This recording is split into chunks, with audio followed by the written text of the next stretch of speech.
અત્યારે અમો રાજપીપળા પોલીસ સ્ટેશનમાં જે ચેતરભાઈ વસાવા એમએલએને જે પોલીસ ધરપકડ કરીને લાવેલી છે, અમે એક વકીલના નાતે એમને મળવા માટે પ્રયત્ન કર્યા, પણ અહીંનું પોલીસ ખાતું એટલું નફટ છે કે અમારા વકીલનો જે કાયદો છે, અમારો જે રાઇટ્સ છે એનું ઉલ્લંઘન કરેલું છે અને અમને મળવા દીધેલા નથી. ભારતીય જનતા પાર્ટીના જે એમના આકાઓના કહ્યા પ્રમાણે આ પોલીસ ખાતું કામ કરે છે અને કાયદો વ્યવસ્થા જે જાળવતી નથી અને અત્યારે અમને મળવા દીધેલા નથી, જે ખરેખર આ ગંભીર બાબત કહેવાય. એડવોકેટ રંજનભાઈ તડવી. હું એડવોકેટ રાજેન્દ્ર તડવી. અત્યારે અમારા ક્લાયન્ટ શ્રી ચૈતરભાઈ વસાવા સાહેબ એમએલએ ડેડિયાપાડા, એમને અમે એક વકીલના નાતેથી અમે એમને મળવા આવેલા હતા.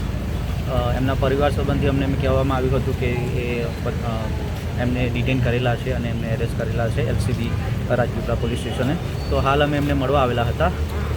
આપણું ભારતનું બંધારણ પણ એવું કહે છે કે જે કંઈક લીગલ રેમેડી હોય એ આપણા જે કંઈ એરેસ્ટ પર્સન હોય એમને મળવી જોઈએ, પણ અહીંયા એવું દેખાઈ રહેલું છે કે આપણા જે બંધારણને ઉપરવટ જઈને પોલીસ પોતાનું કાર્ય રહી ગઈ છે. બીએનએસએસની ધારા 338માં પણ એવું કહેવામાં આવેલું છે કે એરેસ્ટ પર્સનને એના જે રાઇટ્સ છે એ મળવા જોઈએ.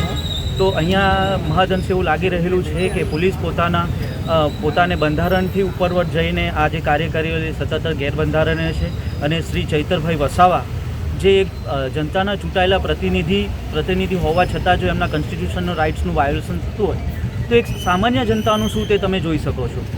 આજે ઉપરવટ જઈને અમે પોલીસ અધિકારીઓની અમે ડીજીપીને બાય ઈમેલ મારફતે અમે એમને રજૂઆત કરી છે. આવનારા સમયમાં એ જોવાનું રહેશે કે ડીજીપી ગુજરાત તરફથી અમને શું રિપ્લાય આપે છે. અને જનતાના પ્રતિનિધિ એવા શ્રી ચૈતરભાઈ વસાવા